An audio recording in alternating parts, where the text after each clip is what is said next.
শূন্যতা যা আমাদের আত্মবিশ্বাসকে তছনছ করে দেয়। পরিবার আমাদের শেকড়, আমাদের প্রথম আশ্রয়। যখন সেই আশ্রয় থেকে আমরা সমর্থন পাই না, তখন মনে হয় পায়ের নিচের মাটি সরে যাচ্ছে।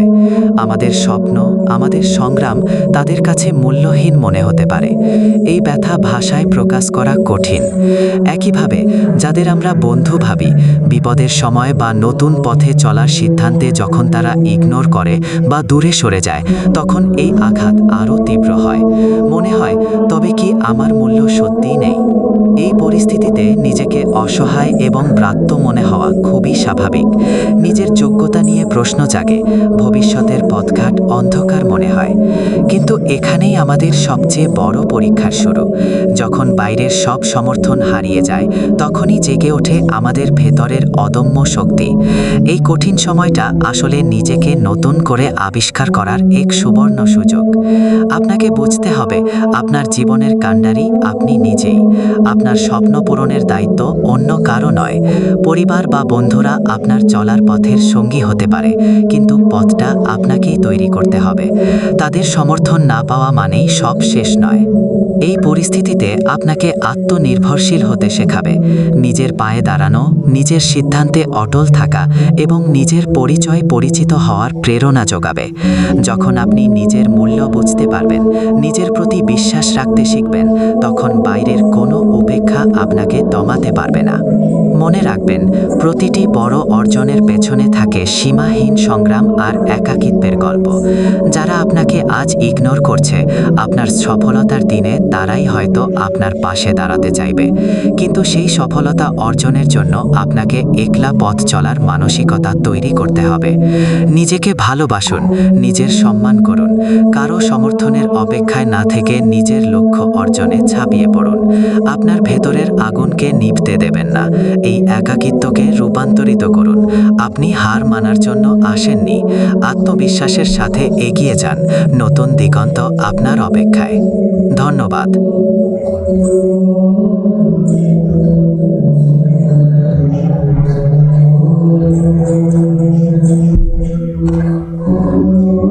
একা লড়াইয়ের ক্ষেত্রে কিছু বিষয় মেনে চললে অনেকটা সুবিধা হয়।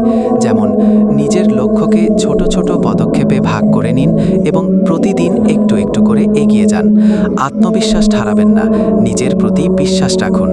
পাশে থাকার মতো কিছু ইতিবাচক মানুষের সমর্থন খুঁজুন, তা সে বন্ধু বা পরামর্শদাতা যেই হোক। আর নিজের যত্ন নেওয়াটা ভুলবেন না, শারীরিক এবং মানসিক দুটোই। হ্যাঁ, মাঝে মাঝে লড়াইটা একারই হয়ে যায়, কিন্তু মনে রাখবেন, আপনার ভেতরের শক্তিটা কারো চেয়ে কম নয়। নিজের প্রতি বিশ্বাস রাখুন এবং নিজের পথ তৈরি করুন। আপনার স্বপ্নগুলো পূরণ করার জন্য এগিয়ে যান। আমরা আপনার পাশে আছি। জীবন পথ ভিন্ন। নিজের শক্তিকে জানুন।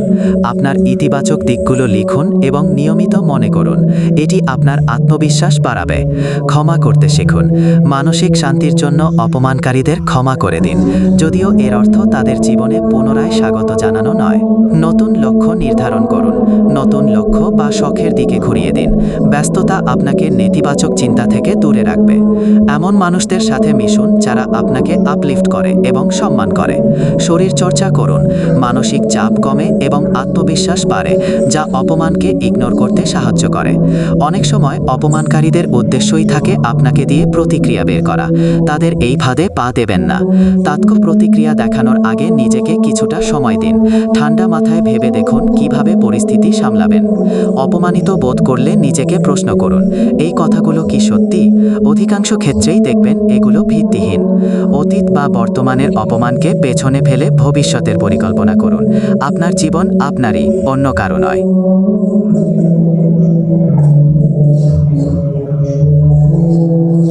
এই ধরনের মানসিকতা থাকা খুবই স্বাভাবিক, কারণ মানুষ তার নিজের অভিজ্ঞতার ভিত্তিতেই জগৎকে দেখে। তাদের চিন্তাভাবনা হয়তো তাদের নিজেদের সীমাবদ্ধতা থেকে আসছে, কিন্তু এর মানে এই নয় যে আপনিও পারবেন না। আপনার নিজের প্রতি বিশ্বাস রাখা খুব জরুরি।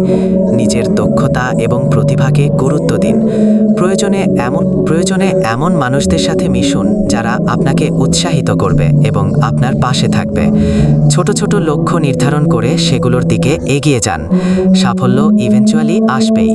এটা সত্যিই কঠিন। পরিবারকে বোঝানো সবসময় সহজ নয়। এমন পরিস্থিতিতে আপনার নিজের উদ্দেশ্য এবং লক্ষ্যের প্রতি অবিচল থাকাটা গুরুত্বপূর্ণ। তবে পরিবারের সম্পূর্ণ বিরোধিতাও অনেক চাপের। আপনি কি তাদের কোনো নির্দিষ্ট উদ্বেগের কথা জানতে পেরেছেন, যা হয়তো আলোচনার মাধ্যমে সমাধান করা যেতে পারে? 1. ভালোবাসা মানে শুধু কাছে থাকা নয়, দূরে থেকেও কাউকে অনুভব করা। 2. কখনো খুব ভিড়ের মধ্যেও নিজেকে একা মনে হয়, কারণ প্রিয় মানুষটি পাশে থাকে না।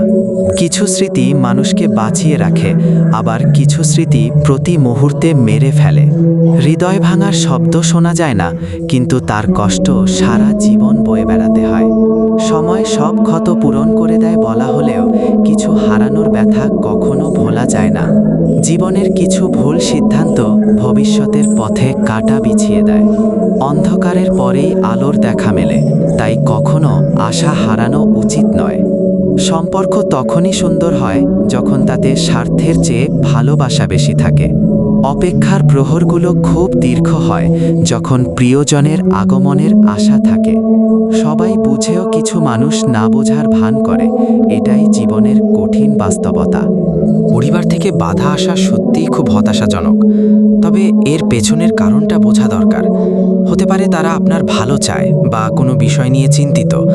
তাদের সাথে খোলাখুলি আলোচনা করুন। আপনার পরিকল্পনা এবং উদ্দেশ্য বুঝিয়ে বলুন। তাদের আস্থা এবং সমর্থন পাওয়ার চেষ্টা করুন। সঠিক বোঝাপড়ার মাধ্যমে হয়তো একটা পথ খুঁজে বের করা সম্ভব। যারা সুযোগ পেলেই অপমান করে, তারা আসলে নিজেদের হীনতাকেই প্রকাশ করে। মহৎ আত্মারা কখনোই অন্যকে ছোট করেন না। কিছু অপমান এমন হয় যা হৃদয়ের গভীরে ক্ষত সৃষ্টি করে, যা সময়ের সাথেও কখনো শুকায় না।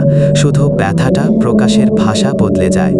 অপমানের পাহাড় ডিঙিয়ে যারা সামনে এগিয়ে যেতে পারে, তারাই প্রকৃত শক্তিশালী, কারণ তারা জেনেছে আত্মসম্মানই সবচেয়ে মূল্যবান।